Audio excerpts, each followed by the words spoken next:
ये जो नमाज है, आम दिनों में आप ये नमाज घर पे पढ़ते हैं, अकेले पढ़ते हैं, मगर रमजान में आपको जमात के साथ पढ़ना है। क्या सवाब है इसका?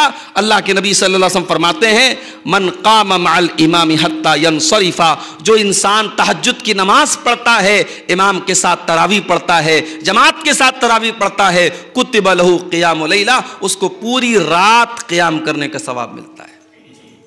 भाई आपने इमाम के साथ तरावी 1 घंटा पढ़ी, आपने आधा घंटा पढ़ी, आपने 1.5 घंटा पढ़ी, लेकिन सवाब कितना मिल रहा है? पूरी रात का सवाब मिलता है। तो तरावी की नमाज हमें पढ़ना है मेरे भाई। मगर माफ कीजिएगा, बहुत सारी जगहों पे हम ये भी देखते हैं, मैं बनारस का रहने वाला हूं, हमारे शहर में बास जगहों पर जो बड़ी बड़ी मार्केट है, जैसे आपके यहां ये खिरिया एक मार्केट है, हाजीपुर की एक मार्केट है, तो मार्केट के एरिया में क्या होता है कि लोग 3 दिन तरावी पढ़ते हैं, और वहां राजधानी की स्पीड से एक हाफिज साहब आते हैं, साहब पहले दिन उन्होंने 21 पारा पढ़ा दिया, दूसरे दिन उन्होंने 7 पारा 8 पारा पढ़ा दिया, और तीसरे दिन 1 पारा आखिरी पारा पढ़ा के तरावी खत्म कर दी।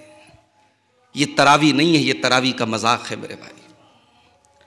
तरावी में आप कुरान खत्म करें, अच्छी बात है, कुरान ना खत्म करें कोई गुनाह की बात नहीं, लेकिन इत्मीनान से कुरान पढ़ा जाए और इत्मीनान से तरावी की नमाज पढ़ी जाए। मकसद ये है कि आप वो खुशू और खुशू पैदा करें जो तहज्जुद के अंदर पैदा होता है।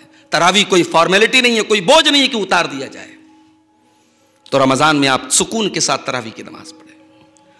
रमजान का एक सबक हमें और मिलता है मेरे भाइयों, इस दुनिया में लाखों करोड़ों ऐसे लोग हैं जो भूखे रहते हैं। अभी आपको मालूम होगा, कल की जो तारीख थी 8 जो है परसों की जो तारीख थी 8 मार्च की तारीख, 8 मार्च की तारीख को पूरी दुनिया में क्या मनाया जाता है? वुमेन्स डे, महिला दिवस। दुनिया वाले महिलाओं की आजादी की बात करते हैं, लेकिन आप गौर करें कि फलस्तीन के गाजा शहर में डेली हजारों औरतें मर रही हैं। कितनी हामिला औरतें, प्रेग्नेंट औरतें, उनके पास अपने बदन में पहुंचाने के लिए पानी नहीं, खाना नहीं। कितनी दूध पिलाने वाली औरतें हैं, उनके पास इतनी ताकत नहीं अपने बच्चे को दूध पिला सके। 486 औरतों के लिए 1 लैट्रीन है। इस कदर इंसानियत को जलील करने वाले मनाजिर हैं गाजा के अंदर, लेकिन दुनिया में किसी की आंखों, किसी के कानों पर जू नहीं रेंग रही मेरे भाई, किसी को कोई फर्क नहीं पड़ रहा है।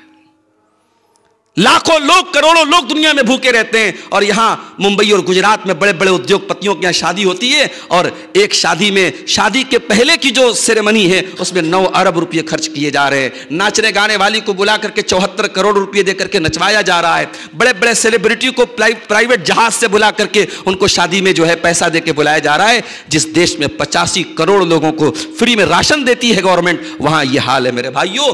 रोजा हमें यह सबक भी देता है, रोजा हमें यह सबक भी देता है कि भूख क्या होती है, भूख क्या होती है। एक इंसान, हम तो भाई अपनी चॉइस से भूखे रहते हैं, हम तो अल्लाह के हुक्म से भूखे रहते हैं, हमारे घर में खाना है, पानी है, फिर भी हम भूखे रहते हैं। लेकिन रोज़ा हमें यह सबक देता है, दुनिया के करोड़ों इंसान ऐसे हैं उनके पास तो कुछ है ही नहीं कि वो खा सके। उनके पास न रोटी है, न चावल है, न अनाज है। वो बेचारे शाम को खाते हैं तो सुबह की खबर नहीं, सुबह को खाते हैं तो शाम की खबर नहीं। उन गरीबों और भूखों की भूख का एहसास कराता है रोज़ा।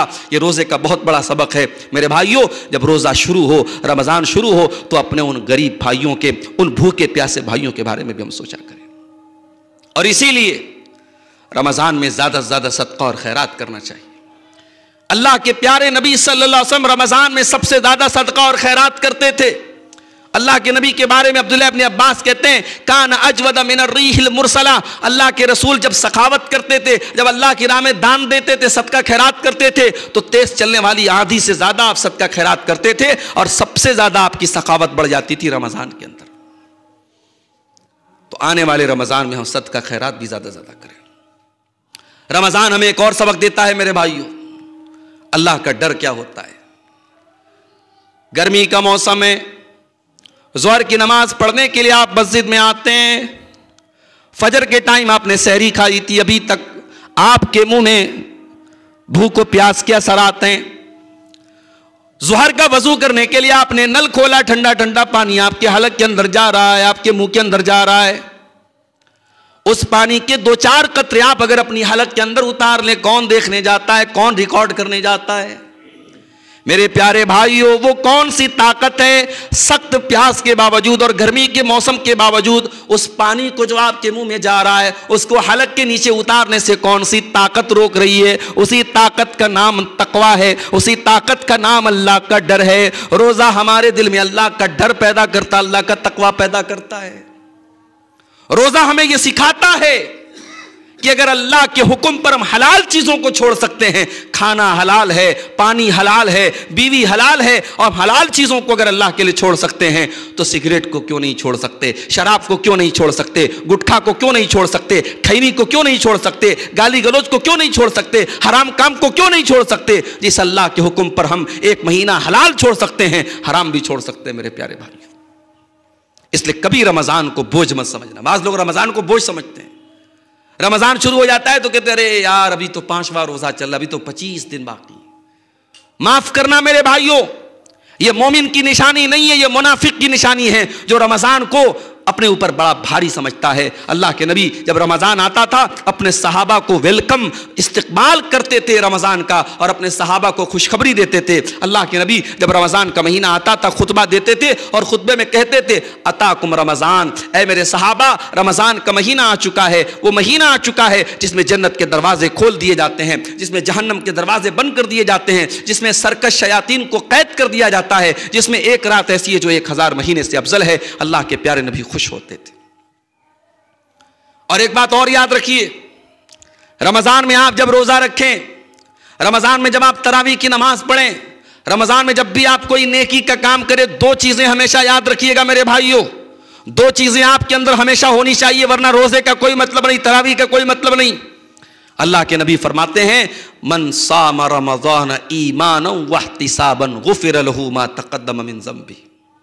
जिसने रमजान का रोजा रखा ईमान के साथ और सवाब की नीयत के साथ।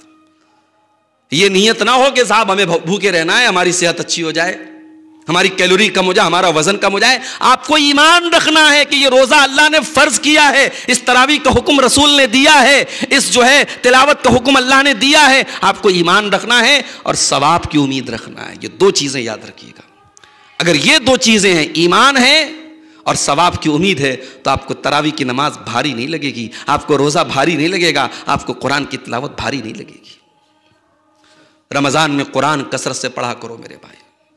रमजान कुरान के नुज़ूल का महीना है। इसी महीने की एक मुक़द्दस रात में कुरान उतरा था, इसलिए बड़ा बदनसीब है वो इंसान जो साल के 11 महीने भी कुरान नहीं पढ़ता है और रमजान में भी कुरान नहीं पढ़ता है। आज तो माशाअल्लाह आसानी है, मोबाइल पर आप जाइए, गूगल ऐप पे जाइए, गूगल एंड्रॉइड प्ले स्टोर में जाइए आप, और उसमें जाके जो है आप टाइप कर दीजिए अहसनुल बयान। अहसनुल बयान उर्दू की बड़ी अच्छी तफसीर है, ट्रांसलेशन और तर्जमे के साथ, तफसीर के साथ आपके मोबाइल पर आ गई। अब आप कुरान भी पढ़ रहे हैं, साथ में तर्जमा भी पढ़ रहे हैं, साथ में तफसीर भी पढ़ रहे हैं। हाँ, अगर आप तर्जमे के बगैर भी कुरान पढ़ेंगे, सिर्फ कुरान पढ़ेंगे, उसका भी आपको सवाब मिलेगा। कुरान पढ़ने वाला कभी नुकसान में नहीं रहता है, एक एक हर्फ पर 10-10 नेकी मिलेगी मेरे भाइयों। रमजान में कसरत से आप कुरान पढ़ें। इसी तरीके से रमजान में एक काम और करें, डेली कोशिश करें जब इफ्तार करने के लिए बैठें, किसी दोस्त को, किसी रिश्तेदार को, किसी साथी को, किसी भी पड़ोसी को अपने साथ इफ्तार में आप बिठा लें। इसका क्या सवाब है? अल्लाह के रसूल सल्लल्लाहु अलैहि वसल्लम फरमाते हैं मन फत्तरा साइमन, जिसने किसी रोजेदार को इफ्तार कराया, कान लहू मिस्लु अजर साइम, तो जितना सवाब रोजा रखने वाले को मिला उतना इफ्तार कराने वाले को भी मिलेगा, और उसके सवाब में कोई कमी नहीं होगी, उसको पूरा सवाब मिलेगा और उतना ही सवाब आपको भी मिलेगा। तो मेरे भाइयों, आप एक रोजा रखेंगे लेकिन सवाब 2 रोजे का मिलेगा अगर आपने साथ में सिर्फ एक इंसान को इफ्तार कराया। हमारे यहाँ क्या होता है, महीने में एक दिन इफ्तार पार्टी लोग करते हैं, पूरे अपने दोस्तों को दावत देते हैं। वो अलग बात है, आप इफ्तार पार्टी देते हैं, मैं उसको हराम गलत नहीं कहता, वो जायज़ है, लेकिन आप डेली जब इफ्तार करने के लिए बैठें तो साथ में किसी न किसी एक इंसान को जरूर ले लें। रमजान में एक काम हमें आपको और करना है, और वो काम ये है मेरे प्यारे भाइयों कि रमजान चेंजिंग का महीना है। खाने का टाइम बदल गया, पीने का टाइम बदल गया, सोने का टाइम बदल गया। सुबह 4 बजे कौन उठ करके नाश्ता करता है? शाम को 6 बजे कौन खाना खाता है? दोपहर का खाना खत्म हो गया, शाम को इफ्तार हो रहा है 6 बजे, सुबह 4 बजे सहरी खा रहे हैं, पूरी जिंदगी बदल गई। रमजान हमें यह सबक भी देता है मेरे भाइयों, अगर हम चाहें तो बहुत कुछ बदल सकते हैं।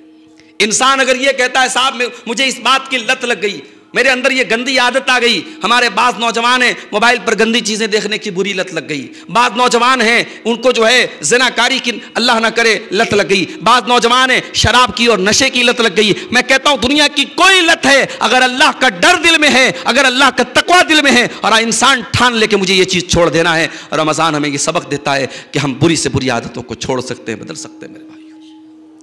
तो आने वाले रमज़ान को अपनी ज़िंदगी में एक गुड चेंज, एक अच्छे परिवर्तन का महीना बना लें, अपनी बुरी आदतों पर कंट्रोल पाने की कोशिश करें। रमज़ान के आखिरी अशरे में सबसे कीमती 10 दिन होते हैं, वो उसी आखिरी अशरे में कोई एक रात ताक रात लैलतुल क़द्र की रात भी होती है। मगर हम क्या देखते हैं, 20 रमज़ान तक इंसान बहुत मेहनत कर रहा है, नमाज पढ़ रहा है, तरावी पढ़ रहा है, सब कुछ कर रहा है। आखिरी अशरा आया तो साहब मार्केटों में घूम रहा है, बीवी को कपड़ा दिलाने चला गया, बच्चों को कपड़ा दिलाने चला गया। अब ये जो आखिरी अशरे की रात है, जो सबसे कीमती रात है, वो बर्बाद हो रही है मार्केटों में। एक वाकया आपको सुनाऊं। इमाम मालिक रहमतुल्लाह अलैह बहुत बड़े इमाम थे अपने दौर के। एक मरतबा वो दर्स दे रहे थे। अच्छा, इमाम मालिक किस चीज़ का दर्स देते थे? हदीस पढ़ाते थे, हदीस का दर्स देते थे। उनके दर्स के दौरान एक इंसान बाहर से आया, चिल्लाने लगा हाथी आया, हाथी आया। मदीना में हाथी नहीं होता था। अब जितने उनके शागिर्द थे, स्टूडेंट थे, सब उठ करके चले गए कि साहब हाथी आया, हमने कभी हाथी नहीं देखा, चल के हाथी देख लें।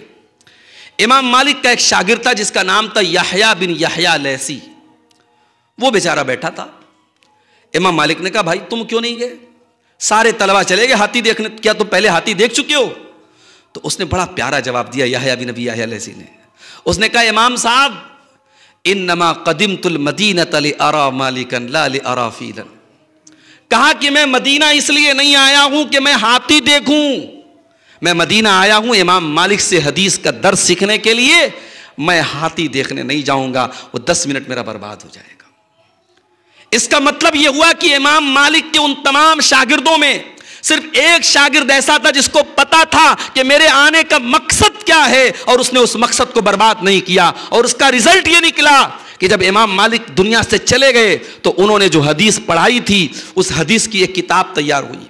उस किताब का नाम है मुअत्ता इमाम मालिक। और जाकर के उलमा से पूछ लो कि मुअत्ता इमाम मालिक तो बहुत सारे लोगों ने रिवायत किया है, मगर इमाम मालिक से मुअत्ता इमाम मालिक का सबसे मुस्तनद अगर कोई नुस्खा है, सबसे ऑथेंटिक अगर कोई नुस्खा है, तो इमाम यहया बिन यहया लैसी का है, जिसने अपनी ज़िंदगी को इमाम मालिक से हदीस सीखने के लिए कुर्बान कर दिया। मेरे भाइयों, रमज़ान का महीना भी साल का बड़ा कीमती महीना है। मोबाइल के ज़रिए, फेसबुक के ज़रिए, इंस्टाग्राम के ज़रिए, नाच गानों के ज़रिए बहुत सारे हाथी आएंगे और आपको भड़काने की कोशिश करेंगे। उन हाथियों से होशियार रहना। जिस तरीके से इमाम यहया बिन यहया लैसी अपने उस्ताद के दर्स में बैठे रहे और नहीं गए हाथी देखने, हमें इन हाथियों से होशियार रहना है। हमें मोबाइल से होशियार रहना है, हमें फेसबुक से होशियार रहना है। हमें अपने साल के कीमती दिनों को बर्बाद नहीं होने देना है।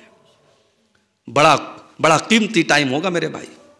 अय्याम मादूदात, गिनती के चंद दिन होंगे, 29 या 30 दिन का रोज़ा होगा। एक एक दिन को बड़ा संभाल के गुजारिएगा। कोशिश कीजिए रमज़ान में हमसे कोई गुनाह ना हो। अपनी आँखों की हिफाजत करें, अपने हाथों की हिफाजत करें, अपनी ज़ुबान की हिफाजत करें। अल्लाह के नबी ने फरमाया अगर ऐसा नहीं करोगे, मल्लम यदा कौल ज़ूर वल अमल बिही, अगर ज़ुबान की हिफाजत नहीं करते हो, झूठ बोलते हो, बेईमानी करते हो, फलैसा लिल्लाहि हाजतुन, तो अल्लाह को कोई ज़रूरत नहीं कि तुम अपना खाना छोड़ दो, पानी छोड़ दो।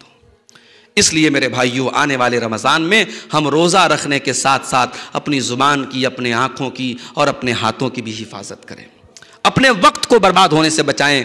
कोशिश करें कि अपने औकात ज़्यादा से ज़्यादा हम अल्लाह की इताअत के कामों में गुजारें। अल्लाह से दुआ है रब्बुल आलमीन हमें इस रमज़ान को हमारी ज़िंदगी का बेहतरीन रमज़ान बना दे। अल्लाह इस आने वाले रमज़ान को हमें कुरान की तिलावत में, तरावीह में, रोज़े में और इसी तरीके से सदका खैरात में और आखिरी अशरे में इत्तिकाफ़ में और लैलतुल क़द्र में जागने में अल्लाह ताला हमें गुजारने की तौफ़ीक़ अता फ़रमाए। और जो भी हम नेकी के काम करें, हमारी नेकियों की कोई बड़ी हैसियत नहीं है, हमारी नेकियां भी हमारी तरह कमज़ोर हैं, टूटी फूटी हैं। अल्लाह अपने फ़ज़ल व करम से हमारी नेकियों को कबूल फ़रमा ले।